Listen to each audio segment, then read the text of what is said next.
Hello and welcome to the OLY podcast. As you may have heard, there is a bit of wind in the background. I am doing this intro from the great outdoors. So, like I say, if there's a bit of wind, bit of noise, please have a bit of grace. You'll be happy to know the show itself was recorded in the warehouse. So sound quality as normal. Paddy has nailed it. So don't worry, the show won't be like that. So, quick bit of housekeeping before we get into the show.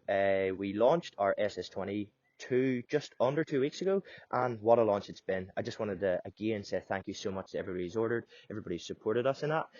What I will say, however, is that stock is getting critically low, and if you had an idea to go and buy something, I would recommend that you do it sooner rather than later. Due to COVID, restock times are going to be considerably longer or slightly longer than normal, and so we just don't want anybody to miss out or get disappointed. On top of that, we have a discount code for the podcast. I launched it last week in the last show. So yeah, it is OLY Podcast, OLY Podcast, and you'll be happy to know it's the only code that gets discount on every single product on our site. There is no other code on the site that does that. So yeah, quite a special thing. So if you want to use that and knock a bit off, be my guest. On to the show. Today we have none other than local man Aaron O'Neill. I found Aaron a couple of years ago. I met him at a talk that my friend was hosting, and we caught up, and instantly I clicked. I loved his style, I loved what he stood for, I loved what he was about. But there's a crazy sense of honesty with Aaron, and a crazy sense that he has definitely learned a lot in his last 10 years of being in the fitness industry. And obviously with those trials and tribulations, he has learned, and now he is trying to teach others. So that is the tip of the iceberg. And normally I go into a bit more depth in these intros, but in this case, I'm not going to, because the show just blew me away. You'll actually hear that I am quite quiet during it. And you'll also hear that I say the F word about 45 times because I got so excited, because I was just learning myself. So yeah, you'll be happy to know I'm not talking all that much in it, and Aaron is just bringing the goods line after line. He just smashes it. So yeah, thank you again for tuning in. I'll leave you with a company motto, which is small victories repeated daily. And what I will say, guys, if you're enjoying it or getting value from the show, please tell one friend. We are hell-bent on growing this solely organically. We don't want to do paid advertising. We don't want to run ads, etc. We just want to grow this to actually help and serve others, and you guys are the only way we can do that. So it would mean a lot if you shared with your friend. And likewise, leave a review, because that helps us too. So yeah, no further ado, I'll leave you to listen to the show, and thank you so much for listening, guys. Have a great week, and I'll talk to you soon.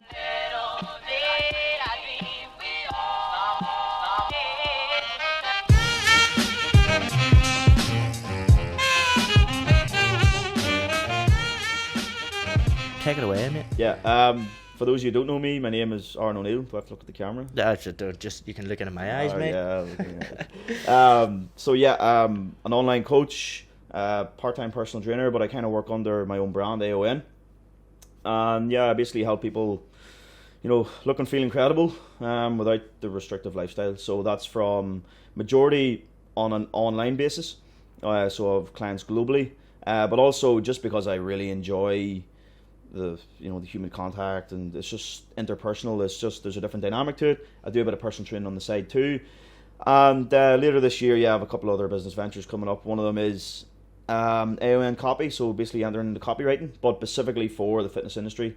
Being a part of it now for almost a decade. What did you say? 29? What did you say? 29 in July. So 29 in July. Yeah, so almost a decade into it. Just kind of know the way it works now, and I'm quite well. I hope I'm pretty well established in the industry, even like from a regional standpoint. And just over the years, the coaching has evolved, where over half my client base are now personal trainers or gym owners or online coaches or something along those lines. Even the other clients who aren't in the fitness industry are like business owners, or they have an entrepreneurial background, or they're quite professional in what they do. So as that's happened, my coaching has evolved, and the packages have evolved, and my level of service and quality of service has evolved in a positive manner. And this is why I'm getting involved with the copywriting. I can kind of encompass the two into one. So I'm excited to see where that ends up, but I'm working with a couple of mentors at the minute. I've one specifically for copywriting.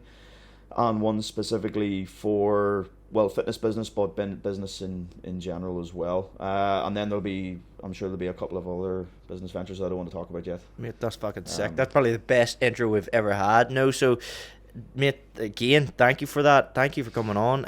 The main reason I wanted you on, mate, was having been in the fitness industry for the early part of my career, working in gyms, doing PTs, doing all that stuff. Not a lot of people knew that. One reason I kind of fell out of that life was because it just fucking, you got every Tom, Dick and Harry. Like, it's almost like PT's what's now the new clothing business. Like, that's what it was. Yeah. Everybody went out and done it. But the main reason that I wanted to get you on, mate, is because you have this, like, fucking no bullshit approach. Like, you are what you say you are, and you're doing what you say you're going to do. Yeah. And to fire in another analogy is, like, you're talking the talk, but you're walking the walk, in my opinion. And like, it was so refreshing to see someone like yourself hitting people with the truth, not fucking buttering people up, not leading people, setting people up for failure. And that's why I was like, I want to get him on. I want to pick his brain. I want to see what makes him him, and why he does what he does. And like, that's probably a great place to start. Even, what's been your journey so far? Because you've got you're real young still, but you've already had an extensive career in the health, fitness, wellness space. So, like, where did that start? So, well, I'll run it back to probably 17, 18 years old. So, by the time I was 17, 18, I was already kind of with a kickboxing, boxing background. Failed AS, went to Southwest College Dungannon, done sports studies like we touched on. Just found, I always felt that I had to work harder than kind of the average student in school just to get the passes. AS I failed, just wasn't for me. What subjects did you do? I done home economics, love nutrition.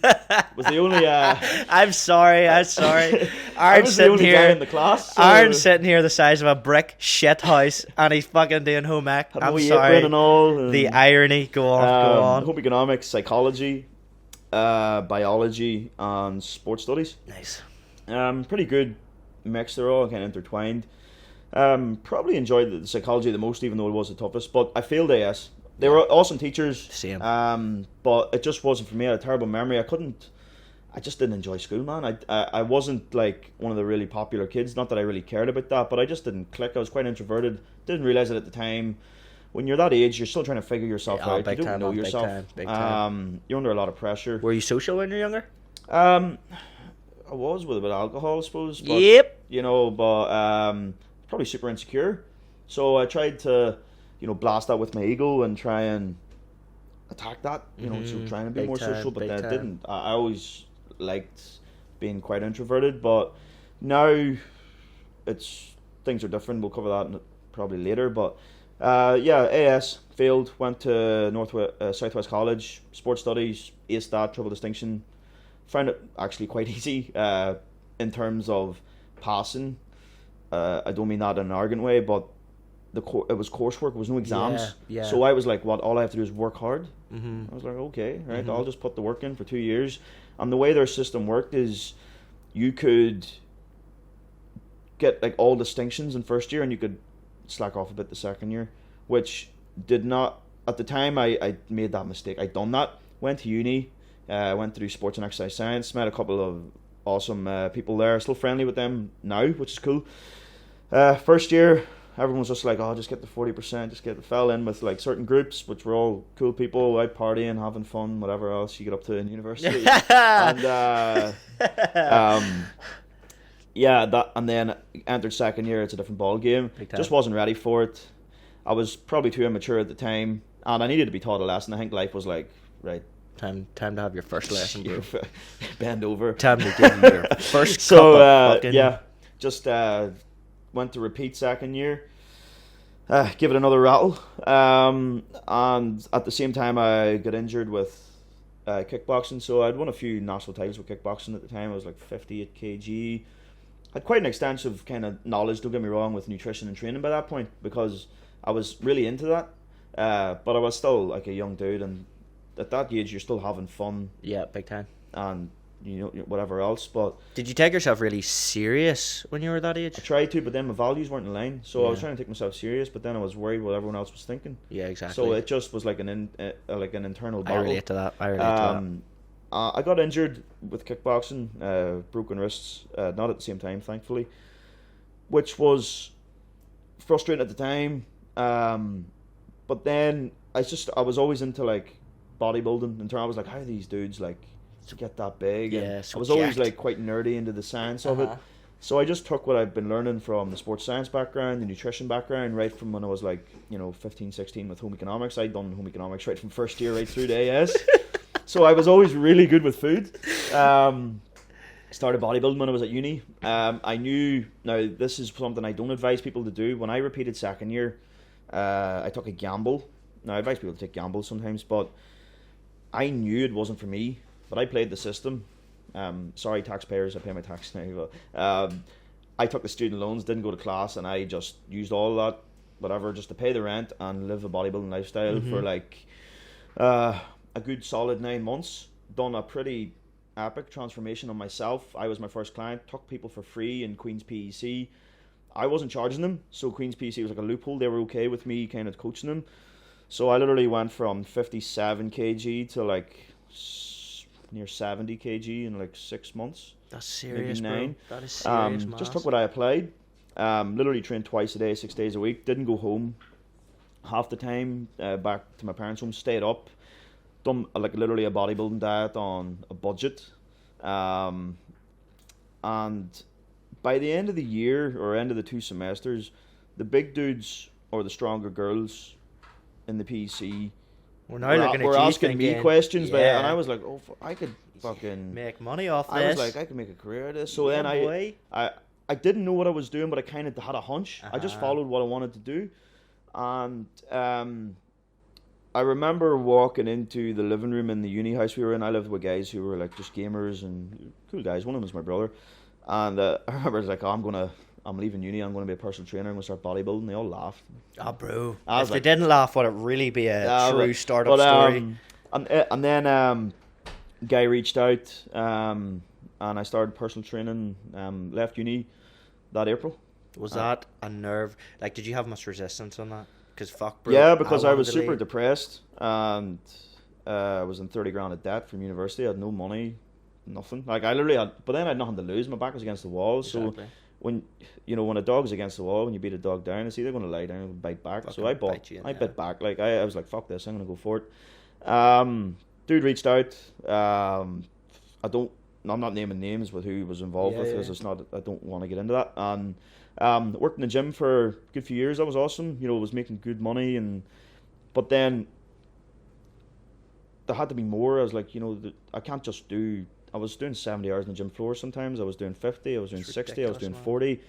When you're a young dude, you have that energy. You can do it, yeah. So if you're listening to this and you're 18 to 22 years old, use that energy now. Big time. Like, man. I was living off 4 hours sleep for like a year, half the time. It's funny you say that, man. Like, I relate. Like, fucking, I remember literally my last year of uni, hardest year of my life to this point, even with starting OLY big time, but I was going to bed at 2, getting up at 7, and that was religious. Yeah, and I love personal training. So when you love what you do, I got lucky. Yeah. Because a lot of people aren't in that position, and I like figured out pretty early on. I was 21.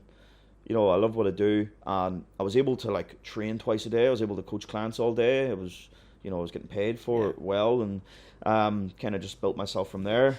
And not to backtrack too much, but you said that you fucking hated school. But what was that big change, and what was that?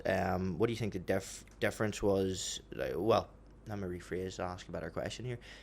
Why do you think you took so well to bodybuilding? Was it because you could use the information in a very cause and effect way with your own training, and you could use that to help other people? Or? There was that, yeah. It's nice to help people, like, don't get me wrong, and get paid for it, which is even better. But even, was it the information was so relative and specific, you could actually fucking, because nobody gives a fuck about Pythagoras, right? Yeah.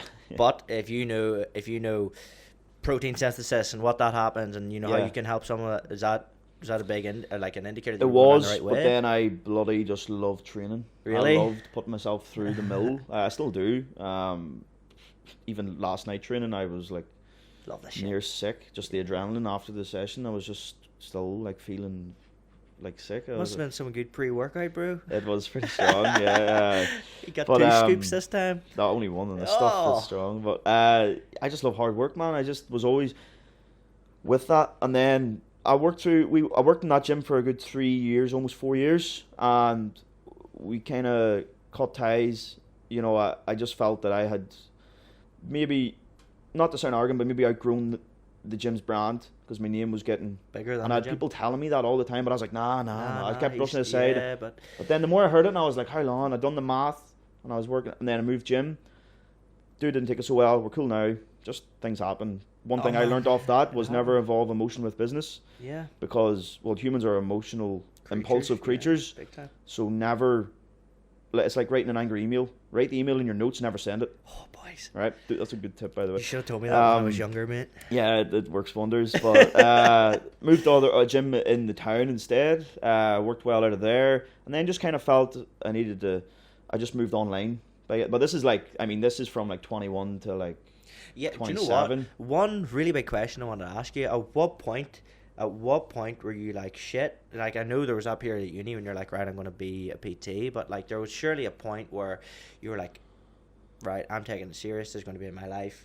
You know, was it during those early days on the floor at all times? You know, did you ever think you would have mastered what you are now? No. I got lost in the process with just working hard back then. Yeah. And this is probably 18 months ago, is quite recent, where I just thought I was told it by, you know, my long-term girlfriend. Well, we were on and off for like 10 years actually, which is another story, but she was just like, you know, and even some clients, long-term clients who've been with me for a good few years were saying the same thing. It's like, you know, I was giving them life or business advice from shit that I've been through, and I'm not ever going to be a life coach. I haven't been through enough shit yet. But they were like, you know, you're more than a PT now. You know, you're getting to be more. And I was like, all right, let's see how it rolls. And then I just started believing in myself a bit more and started like putting things into action. So really, mate, it's only been the last 2 years where you've been like, pretty much. Right, I want to fucking make this like a bit bigger than an online coaching service, and that comes across well now. Like, you know. Like 2 to 3 years, I like even working with the likes of like Phil Graham and a lot of other like who are listening to this, maybe a lot of our personal trainers, gym owners who I've worked for or worked with in the past. We're all cool and they've helped me along the way. This is not a lone wolf thing. By the way, anyone who believes in that whole lone wolf story, I'm going to call you out as bullshit, because lone wolves die. Lone wolves actually are exiles from a group. I'm writing all these analogies so down. If there's a fact for you. So the lone wolf is actually an exile from a group as a weak wolf, and then it dies. So you work better as a team. So yeah, them people all helped me along the way. My parents, like, massive influence. Funny story, backtracking back to the when I dropped out of uni. My dad's a teacher. Not a cool thing to do if your dad's a teacher. Oh, yes. I actually told him I was doing work experience for the first year. I dropped out of uni at a gym. I was doing work experience. And then a year later, he's like, so when are you back at uni? And I was like, well, about that. But now... Oh, that thing? Now my dad is like, you know, they have my back no matter what. Mum and dad, and then now they see the bigger picture. My mum was like, mum's a bit different. She was like, just make sure you know what you're doing. As all mums would she say. knew she couldn't. They know I'm stubborn. Yeah. They know I'm quite stubborn. They just knew. They just were like, just do your thing. Just, you know. I was like, right. Well, what's the worst that can happen? I moved back in with my parents, dropped the ego. Yeah, it's like there's been a lot of people over the years that have influenced me and helped me along the way. But when you're climbing that ladder, make sure you just don't fucking step on anyone's toes, because when you're falling back down that ladder, they're not going to be helping you up. So I always kept my karma good and always aim to do the right thing and be truthful and be honest. And that momentum, this is like from 21 to now, probably before that to now, it's that momentum that people haven't seen on social media that's got me to now. People are maybe only seeing the last 18 months where my social media has kind of grown a bit more and my presence kind of grown a bit more regionally, but they're not seeing that other like 10 years. That's kind of why I love asking people, like, where did you start? You know, I would ask people, what age did you get that entrepreneurial bug? What age were you, whenever you thought that, right, shit, this is what I want to do? Because it's very much so going against the grain. But what I like when I ask people that is that you can pick up things that they've learned. Like, you have a lot of humility, and I can sense that from talking to you. Like, you talk about these grand periods of time of development and gathering momentum and all that, but that's still fucking near 10 years of your life. You've been dedicated to your craft for that, and you've been constantly adding layers to your business cake. Love that analogy. But that, surely there has to be some element of personal development in that, some element of enlightenment to continually grow. Yeah, your values have to be bigger than you. So, first starting off, broke, leaving uni, super depressed, all this debt. Making money was like, I want to help people, don't get me wrong, I love health and fitness, but I was like, I have to make money. Yeah. But then I got to a point and I was like, this is boring. I was like, fuck this. I was like, I want fulfillment. Fulfillment, man. Because there was a funny, there's something I noticed. I stepped back and looked at my coach, and there was a funny transition.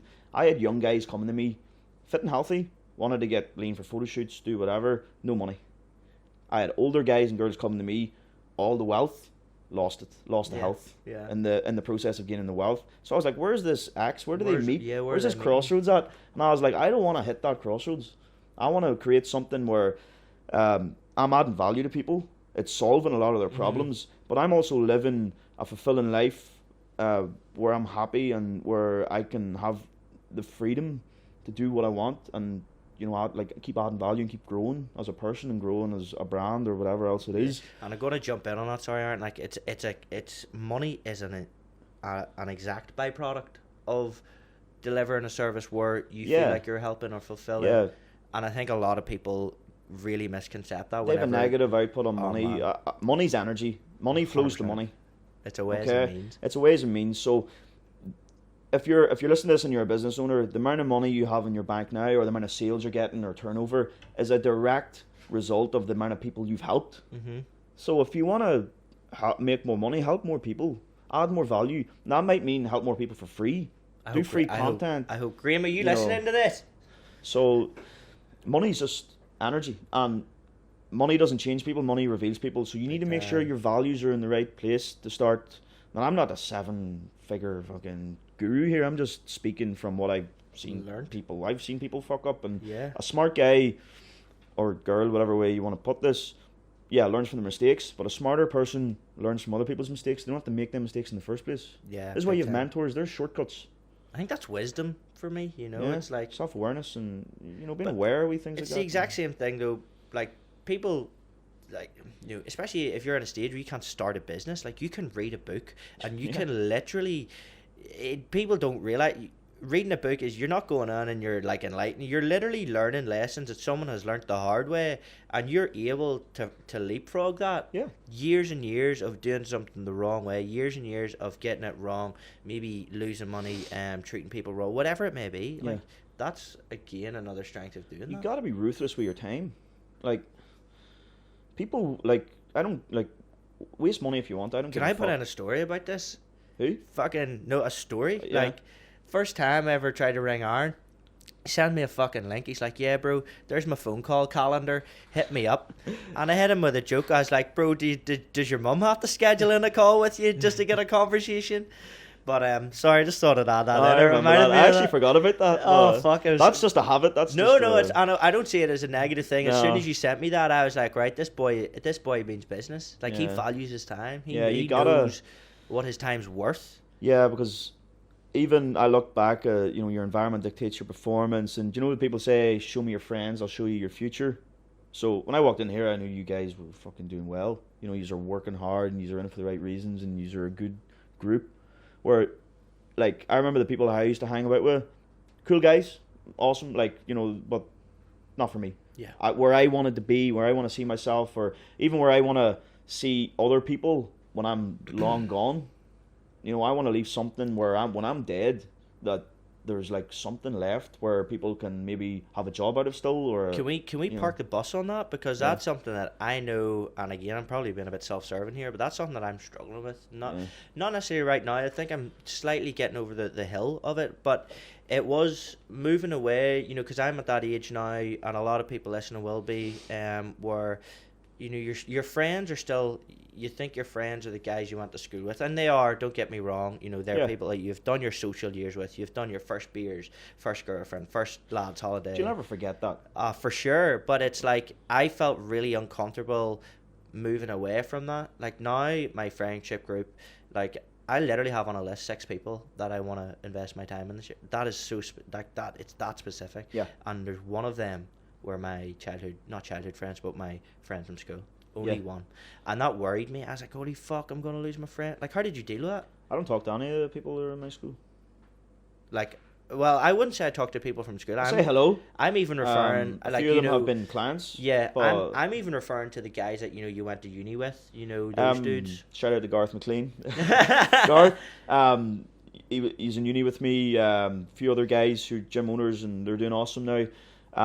But we were at uni together and then parted ways, but then kind of locked again. I went travelling with Garth like 2 years ago now. Yeah. Amazing time. But now, Coach G. I'll just use Garth a really good example. We're both doing our own thing. We're both growing businesses, and we don't see each other as often now, but we're on the same wavelength. So when we do meet again, we just pick up, we click. Yeah. It's great. So I think as you get older, you have to mature and respect that. It's like when your friends get married, you know, that Bye, you're not going to see your friends as much anymore. It was good knowing you. But you know what I mean? I just got super ruthless with my time, man. I sat down and just thought, I think one of my grandparents died or something, and I was like, I actually missed the funeral. Funny story, actually, it's kind of funny. I can laugh at it, it's my fucking grandparents. I was about to say, whoa, Aaron, this is no, it is funny, but like the last time I seen her was, this bit isn't funny, but the last time I seen her was in the cancer treatment home. The last memory I have her was she was like laughing and smiling with the rest of them, but I couldn't like go in and say goodbye because I was like the last kind of goodbye. I was like, nah, fuck this. Last memory I have her is her smiling and laughing away. So I left it at that. But then when she did pass, well, I have an awful sense of direction. I actually took the wrong turn in Dublin. Oh, no. I'm from Dublin, and I missed the whole funeral. But this was like funny because like it's typical me. Yeah. So I showed up. I just waited back at the house in Dublin, and my parents showed up. And my mom was just like laughing her head off. My aunties were laughing, and it kind of was funny. It kind of lightened the day. Turned shit into sugar. Yeah. All right, but I kind of thought about, you know, even when you look at that, that's an example of like the kind of like what did my grandmother leave behind? Do you know what I mean? Like kids. Yeah. Who my mum raised me. Big time. Do you know what I mean? So I was like, I only get fucking one shot at this. Yeah. And you see, there's like young people our age now, and they're you know, the male suicide rate's up. You know, because of social media, mate, everybody thinks everyone's their friend.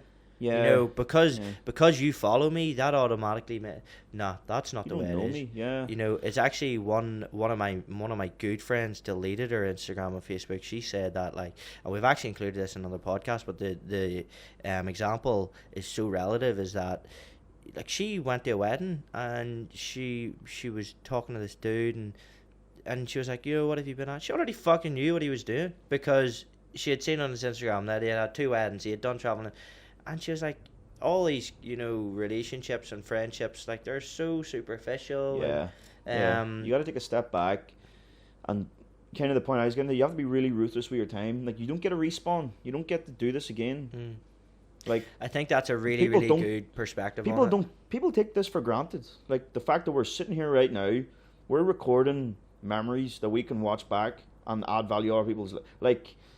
You go back 100 years, this is like sci-fi shit. This is I'm like hoverboard shit. People are like, you need to be ruthless with your time. I can't actually stress this enough to people. Even like my girlfriend, and she's opened her own business, and I helped her kind of have that belief and do it and go for it. And I'm like, you get fucking one shot, like one fucking kick. Yeah. At this, big like time. I'm like, so what if it doesn't work?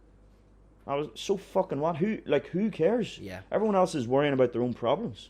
What the fuck are you worrying about? Yeah. The opinions of our people. They're not paying your bills. They're not influencing you. The one thing, and it's funny you said it, one thing that me and Graham really latch onto in here is like we use a thing called catastrophe theory. Yeah. What's the worst that can happen? What is like, I read the Daily Stork every day, but I make sure I try and apply it. But one of the things they touch on in it is like, imagine the worst case scenario, and ask yourself, can I handle that? That's exactly where I got it. It was Stoicism that really enlightened me to that. And can you handle it? If the answer is no, okay, maybe you just... see mitigating risk. If you're in a position where you're having to mitigate risk and you're like, ask yourself, what's the worst that can happen? Can I deal with that? Can I move forward from that? You know, what does that look? Because even if you go ahead and you execute and it does fucking go tits up, well, you visualize to the point where you knew it was going to happen, or not that you knew it was going to happen, you're now equipped because emotionally you've already been there. You've already kind of dealt with the fact that yourself for it. Do you know what I mean? So you need to, that's exactly it. You just need to do it. Just using Nick's phrase here, but just do it. Like it's one of the best 3-worded phrases, like probably the best 3-worded phrase ever. Just do it. Oh man, I might put that as our company motto. Hopefully no other apparel company's done that. What? # lawsuit. Like you gotta be ruthless with your time, and I don't mean be ruthless as in be a dick. I mean be ruthless as in value other people's time as well as yours. But you know what? I mean, it really like I'm trying to really encompass. I was talking to you before, elements of essentialism in life, and that's actually the wrong way. Like if you're an essentialist, you are an essentialist through and through. I would say, with Stoicism, I was like able to like adopt wee things and cherry, which is not right, but it almost gives you a self-respect. Like you're like, for you to be able to say, no dude, I can't do that because I gotta do this project, and if this project doesn't go ahead, you know, X, Y, and Z's fucked. And it's like a respect that you start earning for yourself, but also for other people as well. People will not respect you if you don't respect yourself. Boom. That's probably the best way to try and say what I was trying to say. How you portray yourself is like, you know, Jordan Peterson talks about, walk with your chest out and your chin up. You can just tell from the first thing I do when I meet someone, look in the eyes, handshake, smile. You can tell right away what type of person that person is. If they're timid handshake, looking down, shoulders in, no confidence. Yeah. Walk around. I feel like the biggest dude in the room, even though I'm 5'5". Why? Because I'm confident. I don't care about if the other dude's 6 foot. You're the fucking biggest dude in the room. But you know what I mean? Like, but biggest dude as in confidence, and I know what I'm about, and I'm true to myself. But I think, mate, that's a whole other discussion. That's knowing yourself. Like, where the fuck, like, you know, it's something as well. Like being in. Again, I'm not. For me personally, I'm not majorly in the public eye per se, but I like, you know, getting in front of camera, getting in front of podcast, you know, you have to fucking it's a nerve-wracking thing. Even if it's a stupid wee intro video here or there, like, see, knowing yourself and knowing, right, I'm gonna put this video up, they're gonna laugh at it, so fuck, like, you know, also, coming to terms with that was really hard. Knowing yourself, but also knowing you can change at any time. Yes. So when you do, like, there's things that we've both said in the past, no doubt, and we have a different opinion now. Huge. But that's a good thing. Yeah. You know, your change is good, but like that's actually a sign. That's a sign of strength, and you know that's not a weakness. Changing. There's one quote that came to my head that reminded me when you said what you just said, and it was, you don't need to be the person you were 15 minutes ago, let alone last year. You can change any time. Fuck, yeah. And nobody has to know. Yeah, but nobody has to know. Nobody gives you the right. It's fucking you. If I say, right, that's it, I'm going to be a Buddhist monk, you know, if I fully believe that, you can say what you want. I don't give a fuck, because I believe what I believe, and I'm going to do it anyway. Yeah, go do it. Yeah. But mate, I wanna move things along to the big question we ask everyone, and it's been really interesting, and I kind of do this mini monologue before, but it's the main reason we started the show. It's, you know, we asked the question of what is your definition of success, and what does that look like, and the really interesting thing has been, it's a different definition every fucking time. Yeah. You know, do you know what? We'll start it a different way this time. What was your definition of success when you were 18, 20 years old? Probably money, cars, all about, you know, a big house. Yep. Balling, followers, hustling.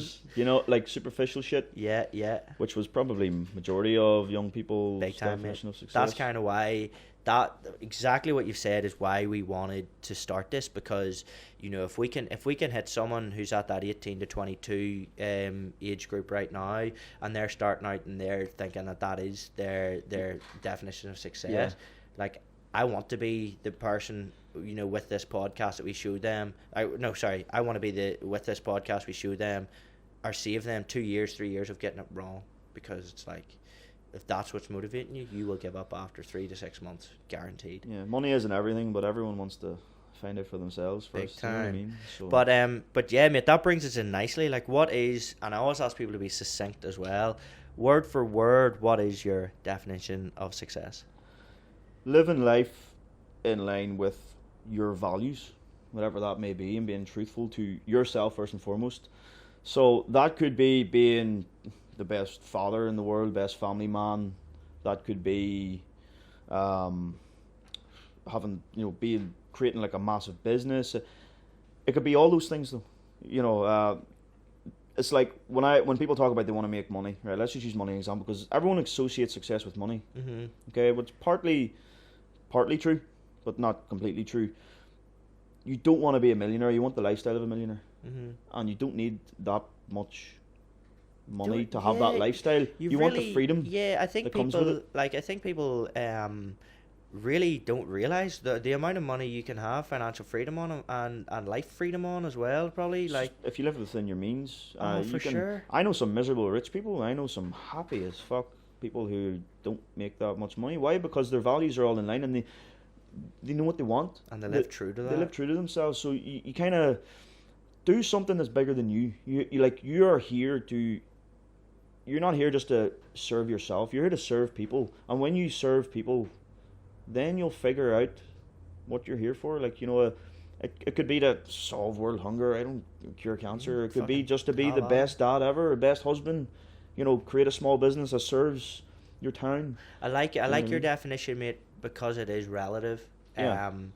And it's relative to the individual. Like, the core values a mother of 5 has will be totally different to yours, and that's something that we want people to realize is, like, your opinion or your standpoint on what success is, or any opinion for that matter, can be totally different to mine. Yeah. So what I say to my clients, the personal training clients, the mentorship clients, who do you want to be a hero to?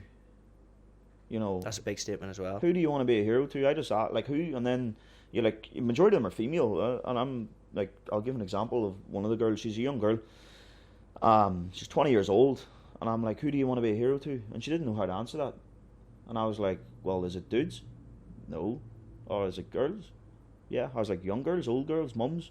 Oh, probably young girls who are like not confident. I goes, well, there you go. Boom. Be a hero to them people. Talk to them people. Talk about their problems, solve their problems, reach out to them. I was like, that's where you're going to find your fulfillment. And once you find your fulfillment and you get damn good at solving their problems, then you'll get paid. The people who chase the money don't get the money. The people who provide a quality service, add value to people, and really focus on impacting and helping people, then the money comes. But then they end up loving the process and helping people so much that they don't really care about the fucking money. Fall in love with the process. And based on what you're saying as well, so there's a value element. What are your core values? I just want to help as many people as possible with what I do. Like, I kind of want to put it like this: if I get to my deathbed, if that's the way it's going to go, I want to look back and be like, I had a good fucking life and I helped. You want to be able to sit there, no regrets, and do you know what I mean? Be able to say that, be fulfilled is a big one. You know what, mate? It took me a long time to kind of deride the idea of fulfillment and what that actually looks and feels like. Yeah. And I mean, it took me a long time to realize, like, I have more, and I'm trying to get it in our own company culture here. Like, there's more joy in helping people. Yeah. Than making money. And there's going to be people, well, Lewis, you're selling t-shirts and you're trying to, well, obviously I'm trying to fucking make money. I wouldn't be doing what I'm doing. Yeah, well, everyone's passionate about not starving to death, aren't they? So I will be happier when, Graham, he's our GM, he deals with like all the unhappy customers. I'm happier with him if he takes 15 to 20 minutes per customer. Now, we have a lot of orders going out and a lot of people sending stuff back for whatever reason. And some days he'll spend half a day alone emailing people back. Yeah. But like, he's so extensive. But that's what we want, because we're helping, we're serving, even if they're unhappy. And it's even better when they are a happy customer. Like, you wouldn't believe the enjoyment we get from just doing that job right, helping and impacting. And it's something as trivial, like we're only sending them a t-shirt, you know. That's the thing. You touched on it. Always leave something better than when you first seen it Big time. or at it. You know. So if it's a person, if it's a place, like see if I stay in a hotel, I don't leave the hotel room in a mess. I actually tidy the hotel room. Probably out of habit as well, though. Yeah. But always leave something better off than when you first seen it. And it starts with you. Yes. Like everyone's looking to change the world. Like start with you first. Fix yourself. Can't help the world, you can't help yourself. Yeah, so like if you want to ask like where my values are, it's like start with yourself. Be a little selfish first. Fix yourself first, and then look to fix other people. I find a lot of these life coaches, like young life coaches, trying to give advice are broken. Oh man, they're like, it fucking sickens me. You can tell because I've been there. Yeah. I have a like deep depression and other things, and but I've been there, so you can see it. I use the term when I was using our thing. Can't bullshit a bullshitter. See when someone comes on trying to give me a certain way of I've done that to someone else, and I know your game. You know. Yeah, but even some of them don't even have a game. Some of them are. It's almost like they're crying for help in a way because they don't know how to handle. So like, I'm going to solve these people's problems. That'll help me fix mine. No, it won't. Fix yourself first, then you'll actually will solve their problems like from experience, and then you can't pour from an empty cup type thing, but. That's what I say to people. You need to be selfish to be selfless. So every morning, I take it day by day. I can have all these grandmaster plans to have a 7-8 figure business in 50 years time, whatever. I take it here now today. What can I do today? Yeah. To make me just one little step closer to my goal. So like, clients prepping for a photo shoot. Oh, I want to be this percent body fat. I'm like, okay, what can we do today? Can you start eating more vegetables? But like, what about this program? What about this supplement? I'm like, no. Can you start eating more vegetables? Start at the start. People try and sprint before they run. Oh man, or sprint before they walk. Sorry. That's my problem. Like I'm a great imitator. So I'll see something be done, and actually, Paddy, you're the same as this. He's fucking like good at sports for this reason. Is like I'll see something, and I'll be like, I can do that. Like if I physically see someone do it, I'll be able to reciprocate. Yeah. And like you've just said, sometimes it's detrimental in a negative way because I will be sprinting before I can even fucking crawl. Yeah, you don't know that person's story. You don't know where that person started with. You don't know how talented they are at something. You don't know their journey in a way or what's going on in their head. So if another person in the fitness industry copies my content word for word, I do not care. Sure, I'm a wee bit like, bastard, but like I don't care. They're literally seeing a tip of the iceberg, and I have this message and this ethos and probably this plan and process that is going to lead to the bigger picture, like I was saying to you off camera 12 months from now, that they don't even know about. So Aaron such and such was saying this or copy, and I'm like, fucking so what? And like whenever you see things out, you're like, shit, like this, it's good because they think you're that good that they want to copy you. Yeah, in a way, but I mean that's what it is. It's and they say it's the whole fucking cheesy cliche. Flattery is the best form of what is it? Imitation's biggest form of flattery. Yes, that fucking absolutely murder. I like how Jimmy Iovine puts it. Probably my favorite show. I don't watch too much Netflix. I do watch maybe like a lot of documentaries on it, Iverson, things like that. But the Defiant ones, you ever watch it? Oh yeah, big time. Jimmy Iovine, the racehorse. Yeah. Put the blinkers on. Analogy, put the blinkers on. Yeah. If you look left or right, if you watch what people are doing around you, as in if you look for the wrong reasons, you're going to trip over yourself and you're out of the race. So just focus on you because they're not doing. Do you know what? Their message is different. With exactly what you're saying, you're totally preaching to the converted. Like in my game, like I knew I wanted to do this, but like it's exactly what you said about copy and cut. We used to fucking look, what's Rogue doing? What's Reebok doing? What's Nike doing? Let's see if we can. No fuck. They have these systems and marketing structures, set up months, years in advance. Yeah. And I'm sitting reacting all the time, and it's only been, believe it or not, in the last 3 months that we have really went into a proactive position, you know, in doing these shows, in doing our vlogs, in bringing Paddy on board to do content curation. Like, it's only now that we're doing what we think will work for us, and if it doesn't work for us, so fuck, at least we know why, because we planned it all ourselves. rather than sitting, oh, why is this thing we're copying off someone not working? Like, you just answered your own question. exactly. The question. Do you know what I mean? Exactly, And it's like, man. it's only this year from staying in our own lane that we are getting, and I mean, it's traction that you notice within months. And in business, generally, you won't notice. Like, it'll be a slow thing, but it's seldomer you get traction overnight or in a month or in a week, and it's starting to happen, man. And it's literally just from being in our own lane, and like Jimmy said, it's keeping the blinkers on. Then you enjoy the process more. Oh man, 100%. Because you're fulfilled now. You're doing it for your main reasons why you're in line with your values, like we talked about earlier. Then things just start to happen. Light bulbs start going off in your head. These things start falling into place. You meet this person. I got a phone call this morning before this podcast. Another coach I haven't talked to in a while. We were wild friendly, but I haven't talked to him in a while. Oh, my friend pulled out of this conference in London. It's £500 a ticket. Do you want the ticket for free? Come to London next week. And I was like, yep. Yep, boy. Didn't even plan a week yet next week. Like, I know what I'm doing next week already, but I was like, yeah, I'll clear my calendar. I'm there. Awesome. You need to say yes to be things like that. I was like, what I say to my clients, because they're signing up, they're investing. That's good. They're taking action. Yeah. The cost of not investing in yourself is far greater than the cost of investing.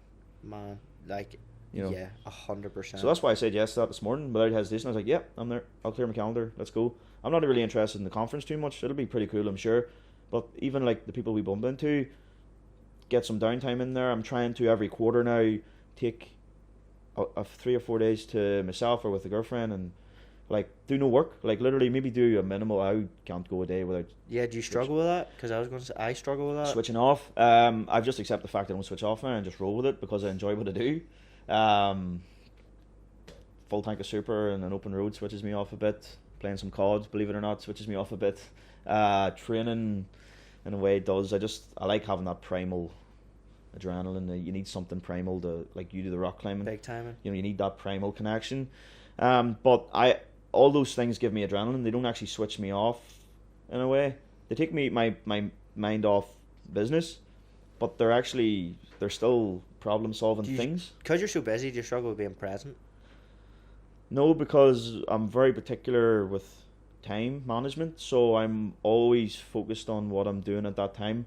Like, my mind isn't in 6 to 9 p.m. this evening, I'm coaching. I'm not worrying about that yet, because I know I'm going to be there. So... And can I isolate what you've just said? So, a quote called "Discipline equals freedom" just came into my mind. Yeah, and that's exactly... Jocko Willink. Exactly, yeah, by Jocko. That is a fucking prime example of what discipline equal freedom means. So you can go away with your woman and you can go and do these trips, and you have the trust in your own discipline to know, right, my work's going to get done in that slot. Yeah. And I can play Xbox at 1 o'clock in the day and not feel like a phony, because I know come 2 o'clock or come 3 o'clock, I'm hitting it hard on the gym floor with such and a such client. You don't need to, like, I'm all for putting in hard work, but you're not a robot. Fucking right, man. You're human, man. You Did have you have fun to learn too. that the hard way? You need to learn that. Yeah, I burnt out multiple times, but you need to have a bit of fun too. How did you identify burnout? Joint pain.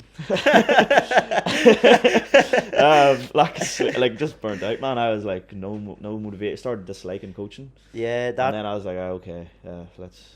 It's whenever you said that, like, I have an absolute biblical burnout story. My final year uni, I mentioned it before, still the hardest year of my life. I had two part-time jobs, was running OLY, was doing a dissertation, had a degree, was DJing and running events in nightclubs, had a girlfriend as well at the time, which is just like, and I was like, and Graham will tell you, is like, I would answer an email from our supplier, and then I'd go in and do a bit of my dissertation, and then I'd hit a sales call, and then oh my god, like, it got to the point where, like, developed, I don't like using the D word because I think it's fired about a lot, but I definitely developed elements of depression, not severe depression, but to the point where, like, I wasn't feeling just overwhelmed. And like, something good would happen and I'd be like, meh. Something bad would happen and I'd be like, meh. So it was in a weird way, sometimes okay and bearable, but like, the social anxiety. The reason I'm saying this is because there could be dudes and girls going through the exact same thing, and like know that this is like it's a thing that if you're pushing the boat out in your life and you're, you know, pursuing multiple projects or you're doing things and you've got your finger in many pies, it will happen. If you're, you know, if you're demanding extraordinary things will happen to you. But in that process, you will experience burnout and you will experience those extraordinary amount of pressure. Big time. Like you can't. It's like trying to get to like single digit body fat. There's trade offs. Yeah. There's no like work-life balance. I don't think is a thing. It's personal agenda. Yeah. A balance to a single mum of 5 who has 2 part-time jobs or 3 part-time jobs or whatever is completely different to me, who Big has time. a dog. A dog. And has like the freedom of basically doing what I want with my time, because people pay me for my time and I dictate when and where and how. So they're two completely different balances, but it has to be specific to you. But also you can't just go, I'm doing this now. Yeah. It takes years. Yeah. Yeah. Like, and I fell into this and I look back and I'm like, how the hell did that happen? I'm like waking up sometimes and don't get me wrong, I still wake up tired, sometimes still wake up like, I need an hour of sleep. But then it's that discipline that like, no. Get up. Get the fuck out of bed now. You lazy son of a bitch. Yeah, get out of bed. There's people fucking homeless. Paying you good money. Or like, there's people who would whatever kill to way, be in your position. Whatever way you can. Yeah. You know, there's multiple reasons to get out of fucking bed in the morning. But then the best way to get out of bed in the morning is because you're waking up and boom, let's go. Yeah. I got up this morning, I was like, let's fucking go. The weather helps too. Man, like that's the thing, you know.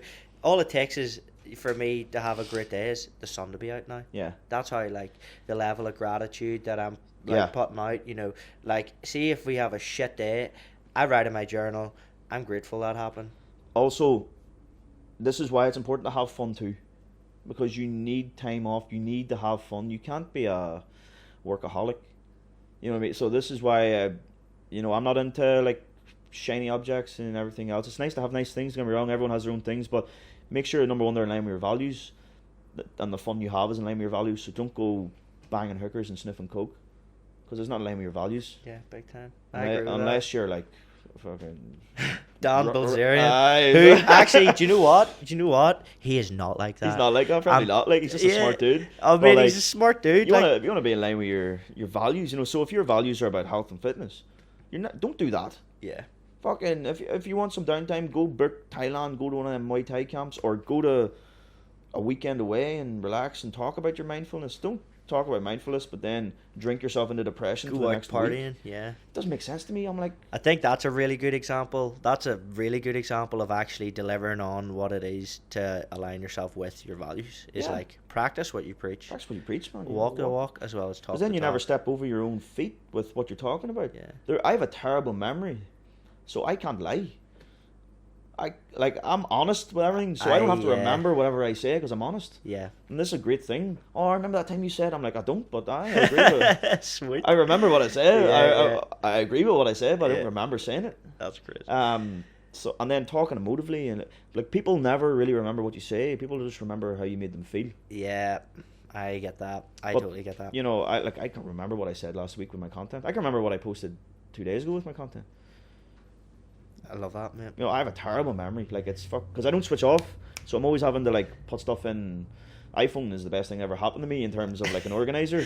Mate, so that keyboard shortcut you have is unbelievable. but listen, Aaron, we probably could sit here and talk all day. We've been here 3 hours on the go now. So I think our listeners will fall asleep if they keep. I don't mean from a boredom standpoint. I mean because we'll be talking that fucking long. So we'll wrap it up there, mate. Listen, thank you so much. I genuinely mean that. I think there was a serious amount of value in that. And we kind of went off on a couple of tangents, but that's where the magic lies. So mate, do a wee shameless plug on your socials. Yeah, guys, you can catch me over on Facebook if you just search Aaron O'Neill. My name is my brand. And you can get me on Instagram as well, Aaron O'Neill, and feel free to drop me a message anytime. I write back to everyone. There's people write to me kind of from globally as such, and I've never met them, and I always give people the time of day, and I'm more than happy to help you out. So don't be afraid to drop me a DM, give me a follow, and hit me up, no problem. On your Instagram, did you drop that in there? Aaron O'Neill. So Aaron ___ O'Neill. Someone else took the phone. What's your Aon? What's your Aon? AON. So basically, it's just Aaron O'Neill at the moment. Oh, really? Because this is the long game. My name is my brand, but then you're going to have AON. Oh, boys. Oh, we'll not open that tin of we'll be here for another 3 hours. Exactly. So. But no, listen as well. We don't generally plug businesses, etc. on this. It's not what it's about. It's not a sales platform. But if you're in a position where you need help, I've met many bullshitters in this industry, and the main reason we got Aaron on today is because of his genuine and authentic approach to what he does. So if you're in a position where you need help, give this man a shout, because he will help you better your life in some way, shape or form. Not just physically, you've heard today just kind of how aligned he is with himself and his values and what he's trying to do and achieve. So give him a shout if you need anything. I'm sure he will do the right job. So yes, we'll wrap that up. Again, thank you so much for listening today.